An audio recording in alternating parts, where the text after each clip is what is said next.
कि उस समय हमारा एक मोहल्ला छोटा सा कस्बा मात्र था, लेकिन एक गौरा चौरा स्मृति स्थल पर दुर्गा मैया की मूर्ति स्थापना की जाती थी। उसके पश्चात 1972 में जय भवानी चौक, जिसे हम अभी फवारा चौक जिसको बोलते हैं, जय भवानी चौक, वहाँ पे 1972 से यह जो परंपरा है वो लगातार कायम है। वर्तमान में 1972 से लेकर आज 2022 50वीं वर्षगांठ जगजननी दुर्गा उत्सव समिति मनाने जा रही है, जिसमें 9 दिवसीय आयोजन में 26 लगभग पूर्ण हो चुका है। उसे हम 25 तारीख को, कल एक दिन पूर्व, यहाँ किसी स्थल को चुनकर वहाँ रख के फिर दूसरे दिन हमारे मोहल्ले के सभी लोग जाकर मूर्ति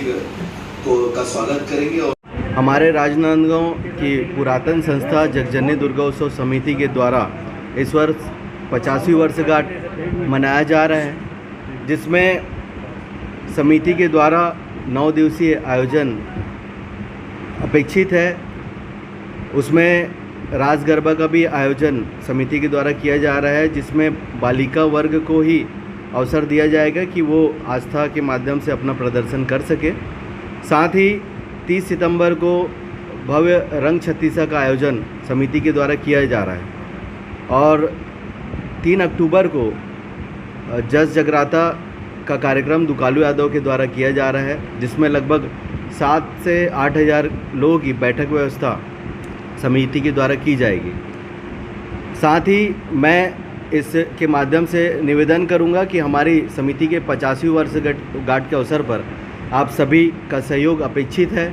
आप सभी हमारे समिति से जुड़ें और हमारे कार्यक्रमों में अपनी उपस्थिति देकर हम सबको अपना आशीर्वाद प्रदान करें, ऐसा मेरा इस मंच के माध्यम से निवेदन है। जो शासन का गाइडलाइन है उसके अंतर्गत में ही हमारा सभी आयोजन निर्धारित है और किसी भी प्रकार की परेशानी ना हो, इसके लिए हम उचित रूप से मार्गदर्शन लोगों से ले रहे हैं। महिलाओं का योगदान विशेष रहता है, तो इसलिए हम लोगों ने उनके लिए एक व्यवस्था करके रखे हैं कि साथ ही 30 सितंबर को रंग छत्तीसा का एक रंगारंग कार्यक्रम, उसमें भी रायपुर और राजनांदगांव, दुर्ग भिलाई के बहुत बड़े बड़े मंजे हुए कलाकारों के द्वारा बहुत अच्छी धार्मिक और एक सांस्कृतिक प्रस्तुति उनके द्वारा की जाएगी। तो एक ऐसी रूपरेखा हमारे समिति के द्वारा आयोजित